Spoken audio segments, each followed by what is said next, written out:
Saudara, kita sudah menjalani masa tinggal di rumah, diam di rumah, masa lockdown ini lebih kurang 6 minggu.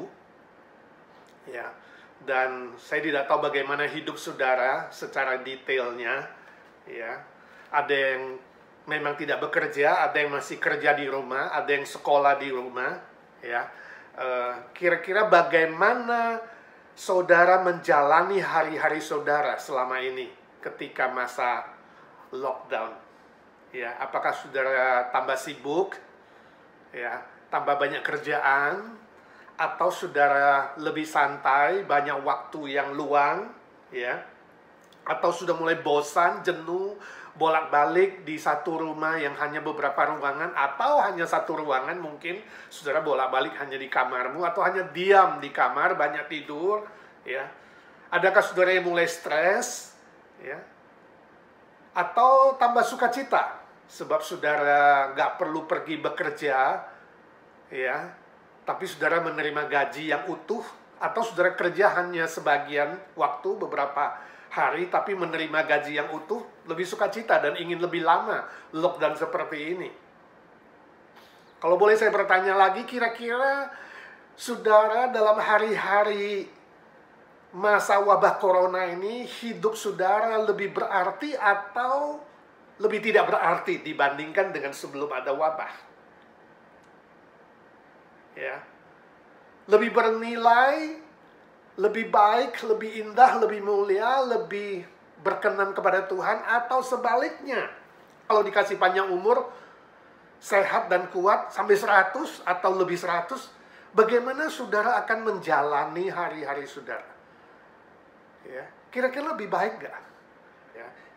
Ini yang mau saya ajak kita pikirkan malam hari ini. Menghitung hari-hari kita dengan bijaksana. Saya mengajak kita membaca Alkitab, ya, dalam kitab Mazmur 90. Mazmur 90 itu tulisan dari Nabi Musa, Nabi besar. Ya. Mazmur 90 kita baca 10 sampai 12 saja. Ya, kalau saudara ada waktu, nanti saudara bisa baca seluruhnya. Ya, Mazmur 90 ayat 10 sampai 12. Demikian firman Tuhan. Masa hidup kami 70 tahun, dan jika kami kuat 80 tahun. Dan kebanggaannya adalah kesukaran dan penderitaan, sebab berlalunya buru-buru, dan kami melayang lenyap. Ayat 11. Siapakah yang mengenal kekuatan murkamu dan takut kepada gemasmu? 12. Ajarlah kami menghitung hari-hari kami sedemikian hingga kami beroleh hati yang bijaksana.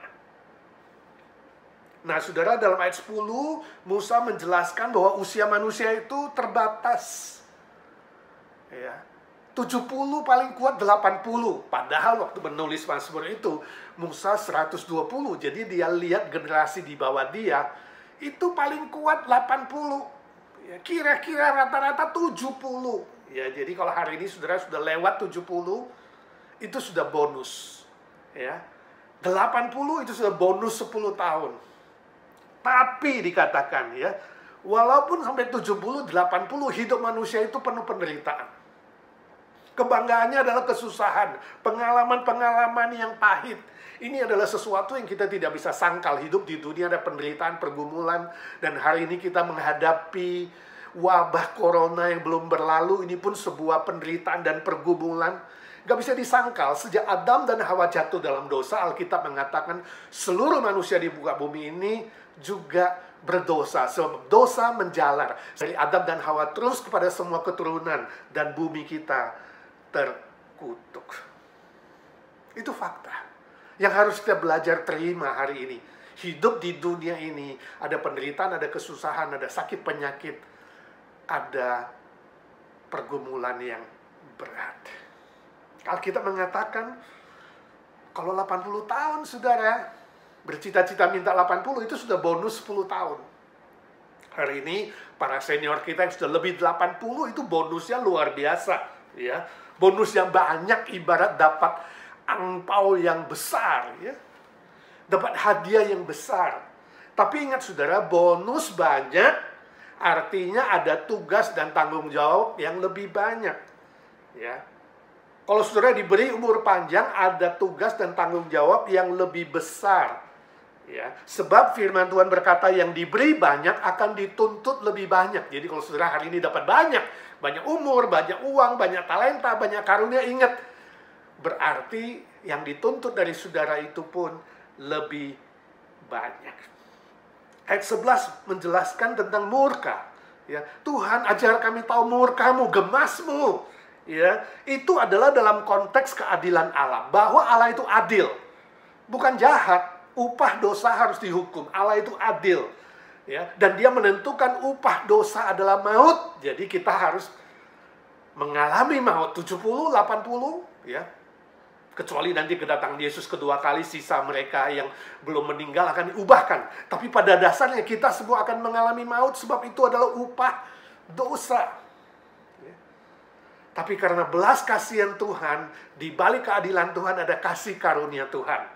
Ya, itu sebabnya ayat 14 yang tidak kita baca tadi menjelaskan bahwa Musa merindukan agar kita dikenyangkan oleh kasih setia Tuhan, kasih karunia Tuhan, yaitu Mesias, Yesus Kristus yang datang menyelamatkan kita. Itu jauh lebih besar dari murka Allah. Kasih setia Tuhan, kasih karunia Tuhan lebih besar. Kasih setia Tuhan itu yang akan memuaskan kita, mengenyangkan kita, ya. Dan istilah murka Allah menunjuk kepada keadilan Allah, tapi harusnya tidak membuat kita melarikan diri dari Allah. Takut akan Allah, bukan melarikan diri dari Allah. Takut kepada Allah artinya hidup hormat dan menyembah kepada Tuhan. Inilah yang disebut dengan bijaksana. Bijaksana tidak sama dengan pintar. Nah, saudara harus jelas. Ya, banyak orang yang pintar itu ya punya gelar, ya, IQ-nya tinggi, otaknya cerdas, ya, gelarnya banyak, tapi nggak bijak. Ya, ada sebagian yang pintarnya bukan main, tapi juga ngomongnya itu kasar, ya, bahkan ngomong jorok, mulut najis, pemarah dan punya karakter yang jelek. Itu nggak bijak. Bijaksana juga tidak sama dengan orang yang jujur. Ya, orang bijaksana beda dengan orang jujur. Ada orang yang jujur tapi gak bijak. Ya, jujurnya melukai hati orang. Ya, mengatakan kata-kata yang jujur tapi melukai hati orang. Juga ditipu oleh orang-orang yang jahat karena terlalu jujur sehingga gak bijaksana. Bijaksana juga tidak sama dengan orang saleh. Ya, ada orang yang saleh sekali. Jalannya lurus, rajin beribadah, rajin berdoa, rajin sedekah, ya. Bicaranya tenang, tapi ada yang munafik, ya. Di dalam dan di luar berbeda. Ada yang hidupnya kaku, ya. Tidak tulus. Saleh, tapi tidak tulus. Ya, itu sebabnya Yesus menegur orang-orang Farisi dan ahli Taurat yang kelihatan saleh beribadah, saleh bersedekah, ikuti peraturan agama, tapi munafik. Apa yang ada di dalam dan di luar itu berbeda. Orang yang bijaksana juga tidak sama dengan orang yang tulus. Oh, ada yang tulus, ya, saleh dan tulus, hatinya lurus, ya, tidak neko-neko, tapi gak bijaksana. Ya, dia mudah dibodohin, ditipu, didustain sama orang-orang yang jahat dan orang yang nakal. Lalu saudara bertanya, bagaimana kalau begitu? Bijak itu bagaimana? Kalau begitu, saudara bertanya, kalau begitu orang yang bijaksana itu orang yang bagaimana? Tadi di ayat 11 sudah dikatakan bahwa orang yang hatinya takut akan Tuhan. Takut di sini adalah hati yang hormat, tunduk, dan mau menyembah dan beribadah kepada Tuhan. Yang melakukan firman Tuhan, yang menjalani hidupnya sesuai dengan kehendak Tuhan dan kebenaran Tuhan. Itu yang kemudian Rasul Yohanes menjelaskan di 1 Yohanes pasal 2. Orang yang tidak mengikuti jalan dunia, orang yang tidak mengikuti filsafat dunia, Orang yang tidak mengikuti keinginan mata, keinginan daging, dan kemewahan hidup duniawi. Dan Musa kemudian melanjutkan di ayat 12. Dia katakan, ya Tuhan, ini sebuah doa. Ya Tuhan, ajarlah kami menghitung hari-hari kami dengan bijaksana. Nah, menghitung hari-hari berarti menjalani hari-hari yang diberikan oleh Tuhan dengan bijaksana, sesuai dengan kehendak Tuhan. Nah, bagaimana caranya kita menghitung hari-hari kita dengan bijaksana? Nah, bicara soal menghitung, minimal saudara ada 4 cara kita berhitung. Itu yang akan kita pikirkan bersama-sama, bagaimana menghitung hari-hari kita dengan bijaksana. Yang pertama adalah hitung menambah. Contohnya kalau anak ulang tahun, dia tambah 1 tahun, senang sekali. Bukan semua anak begitu, karena ingin cepat besar, ya, ingin cepat dianggap dewasa, ya. Ingin cepat-cepat usia 16, ulang tahun 16, orang bisa nyetir mobil, ya, ambil SIM. Ingin cepat-cepat 21 supaya dapat izin minum alkohol. Ingin cepat-cepat dianggap dewasa, bukan kanak-kanak lagi, ya. Orang tua beda lagi, ya. Ulang tahun bukan, hore senang tambah umur, tapi pikirnya, oh sisa umurku berapa? Sudah lebih senja, matahari hampir terbenam. Sudah lebih dekat dengan kuburan, sudah lebih bau tanah katanya. Ya. Tapi yang ingin saya bagikan adalah hati yang sungguh-sungguh bijaksana, bukan hanya dalam konteks tambah umur atau tambah sesuatu yang bersifat materi dan jasmani. Hitung menambah di sini adalah menghitung dengan ditambahnya umur, ditambahkan pula hikmat dari Tuhan untuk menjalani hari-hari, ya, dengan menambah hal yang baik, hal yang benar, hal yang mulia, hal yang indah, dan hal-hal yang bernilai kekal. Itu nambah. Masih ingat ada sebuah lagu yang mengajarkan kita demikian. Tambah hari, tambah cinta Yesus. Tambah hari, tambah ku beriman. Tambah hari, tambah benci dosa. Tambah hari, tambah ku setia. Nah, saudara bisa tambahkan kalimat lain. Tambah melayani, tambah hal-hal yang mulia, tambah berbuat baik, hal-hal yang berkenan kepada Tuhan, ya. Tambah rajin doa, ya. Tambah rajin beribadah, bersekutu, ya. Tambah bertumbuh dalam iman, ya. Tambah pengetahuan, pengenalan terhadap Tuhan, ya. Tambah banyak berbuat baik, tambah rajin mengabarkan Injil, tambah memenangkan jiwa, berbuah untuk kerajaan Allah. Itulah bijaksana. Jadi kalau saudara ditambahkan 1 hari, ingat saudara harus menambahkan hal-hal yang bernilai kekal, hal yang mulia dan indah. Setiap pagi katakan, Tuhan terima kasih sudah tambah 1 hari, ajar saya menambahkan hal-hal yang berarti dan bernilai kekal di hadapan-Mu. Amin. Yang kedua, hitung mengurang, ya. Tadi menambah, sekarang mengurang, ya. Kalau orang sudah memasuki masa pensiun, ketika ulang tahun itu dia hitung dari belakang, bukan hitung dari depan, ya. Bukan bertanya sudah tambah usia jadi berapa, tapi sudah sisa umur berapa, hitung dari belakang. Berkurang, sisa berapa, ya. Berbeda dengan tadi menghitung menambah. Sebab mereka sadar, ya, berkurang, semua berkurang.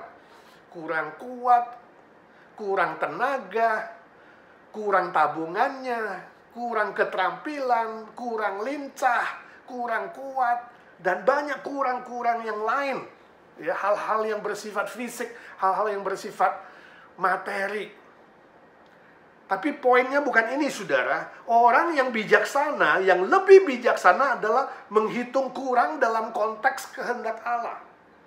Menghitung kurang sesuai dengan kebenaran firman Tuhan. Misalnya mengurangi sifat-sifat atau karakter yang tidak berkenan kepada Tuhan. Ya, itu dikurangi. Misalnya kemalasan, tidak peduli, cuek, ya, pemarah, tukang gosip, keduniawian, kemewahan, keterikatan atau kecanduan, itu dikurangi. Ya, ini banyak orang di masa lockdown ini justru jadi candu, ya, candu medsos.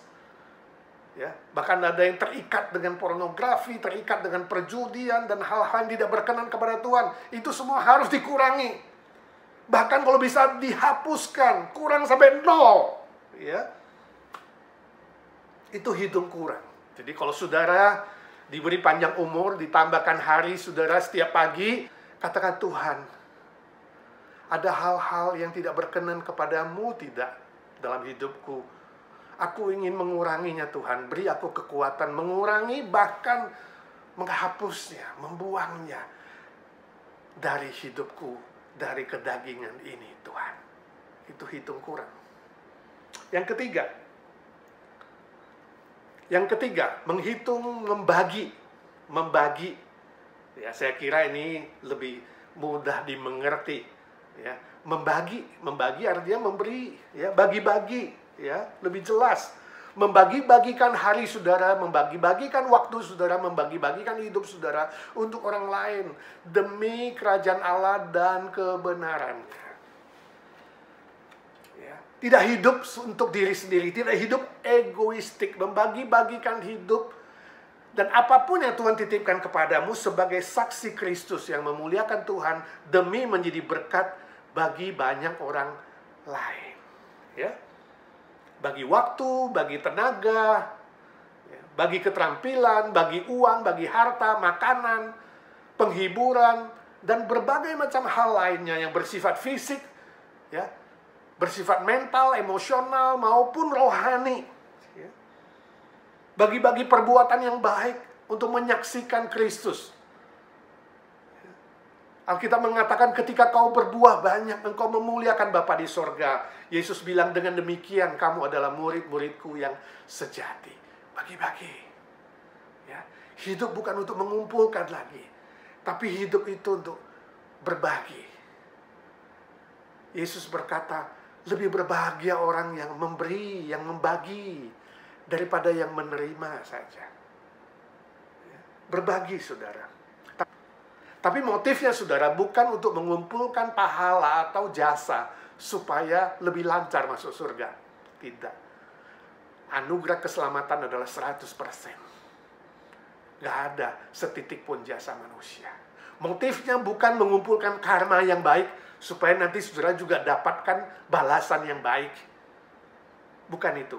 Bukan juga mengumpulkan jasa-jasa supaya nanti mahkotamu lebih besar. Atau memberi dengan harapan Tuhan membalas berlipat-lipat ganda. No, itu adalah motif egoistik. Itu adalah motif keserakahan, motif duniawi. Bukan dengan motif itu. Kita membagi-bagi hidup kita untuk orang lain hanya dengan satu tujuan.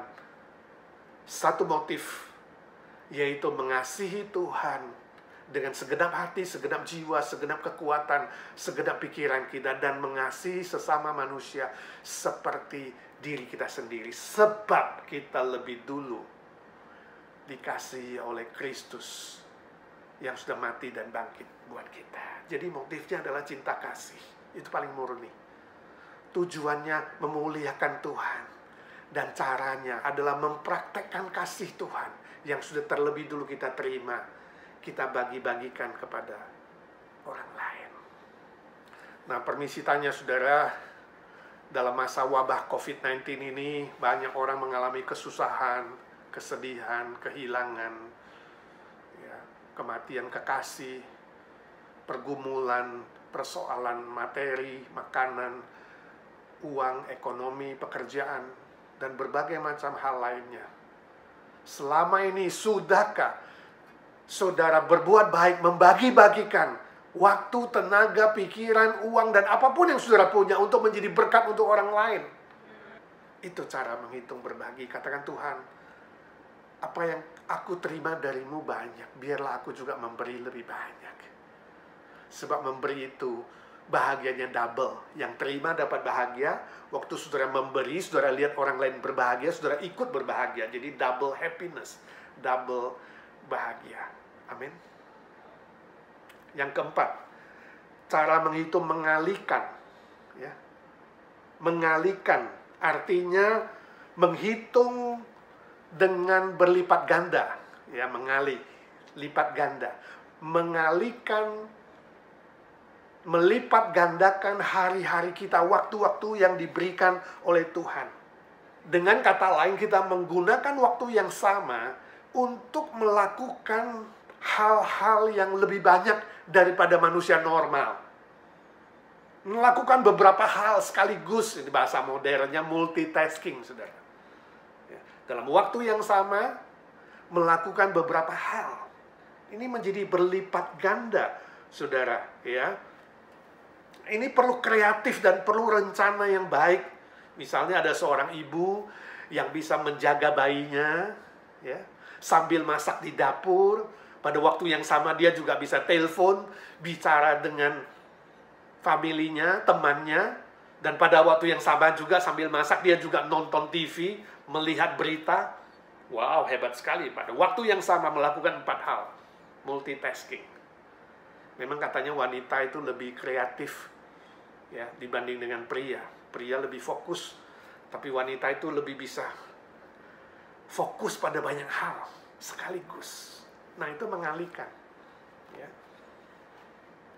Kita perlu minta kreativitas, hikmat, ya, dan merencanakan dengan baik sehingga waktu-waktu kita yang diberikan oleh Tuhan kita bisa melipat gandakannya sehingga menghasilkan buah yang lebih banyak, hasil yang lebih lebat. Ya. Ada orang yang suka tanya kepada saya, "Pak, Bapak sibuk melayani, mengembalakan, bagaimana bisa tulis buku? Kelihatan Bapak tiap tahun ada terbit buku, bagaimana bisa menulis? Kapan ada waktunya? Kapan ngatur waktunya?" Saya katakan tidak ada waktu yang khusus atau waktu yang jam tertentu untuk tulis, tidak. Tapi ketika kurang waktu, engkau bisa bangun pagi lebih pagi 1 jam dari orang biasa, dan tidur lebih malam, lebih larut dari orang biasa. Saya suka nulis di malam hari, saudara, ketika semua tenang. Bayangkan kalau kamu bisa bangun 1 jam lebih awal, tidur 1 jam lebih telat, berarti 1 hari kamu dapat 2 jam ekstra untuk melakukan banyak hal, termasuk menulis. Kalau saudara 1 hari ada ekstra 2 jam, maka 1 tahun 365 kali 2 itu sama dengan 730 jam. 1 tahun. Kalau manusia kerja 1 hari 8 jam, manusia normal, 730 jam dibagi 8 itu sama dengan 91 hari. Atau sama dengan 3 bulan. Jadi kesimpulannya orang 1 tahun hidup 12 bulan, kerja 12 bulan, saudara kerja dan hidup 15 bulan. Saudara, ini cara menghitung waktu dengan mengalihkan, melipat gandakan. Ya. Menghitung hari-hari dan menjalani hari-hari dengan berlipat ganda. Mohon Tuhan memberikan kita sekalian hikmat dari sorga untuk menghitung hari-hari kita dengan bijaksana. Baik itu menghitung tambah, menghitung kurang, menghitung bagi, menghitung kali, semuanya dipakai untuk hal-hal yang lebih berarti, lebih indah, lebih mulia, lebih baik, lebih benar, lebih bernilai kekal, lebih menjadi berkat untuk banyak orang lain. Saudaraku, di dunia ini ada 4 jenis manusia dalam kaitan menggunakan waktu atau kesempatan. Orang yang bodoh membuang kesempatan. Orang yang biasa menunggu kesempatan. Orang yang pintar menggunakan kesempatan. Orang yang berhikmat, orang yang menciptakan kesempatan. Jadi orang yang pertama adalah orang yang naif, orang yang bodoh, ya, orang yang malas, membuang kesempatan. Orang kedua adalah orang yang pasif, hanya menunggu kapan kesempatan datang dan seringkali berlalu dia tidak sadar. Orang ketiga, orang yang pintar, orang yang aktif, dia pakai kesempatan, dia gunakan kesempatan. Tapi orang yang keempat, orang yang paling bijaksana, orang yang paling berhikmat, dia menciptakan kesempatan. Ini kreatif, ya, dinamis, punya planning yang baik. Biar Tuhan memberikan kita hikmat untuk merencanakan, untuk merancang hidup kita dengan baik. Saudara, engkau termasuk yang jenis mana? Yang bodoh, yang biasa, yang pintar, atau yang bijaksana? Saya harap kita semua menjadi orang yang bijaksana. Sama seperti doa Musa, ya Tuhan, ajarlah kami menghitung hari-hari kami dengan bijaksana, supaya hidup kami berkenan kepada Tuhan, supaya hidup kami dipenuhi dengan kasih setia Tuhan yang memuaskan seluruh aspek hidup kita, fisik, mental, rohani, ya, relasi dengan keluarga, dengan teman, perbuatan baik, pengabaran Injil, hal-hal yang sesuai dan berkenan kepada Tuhan dan memuliakan Tuhan. Kita berbuah banyak untuk kerajaan Tuhan. Amin. Itu cita-cita. Kalau Tuhan beri kita panjang umur, saudara dan saya ditambahkan panjang umur, mari kita bercita-cita untuk berbuah banyak bagi kerajaan Tuhan, sesuai dengan kehendak Tuhan dan kebenaran Tuhan. Amin. Mari kita berdoa kepada Tuhan. Bapa di sorga, kami bersyukur untuk firman-Mu. Tuhan Yesus yang sudah mati dan bangkit buat kami, yang sudah memberi kami keselamatan, kasih karunia yang besar.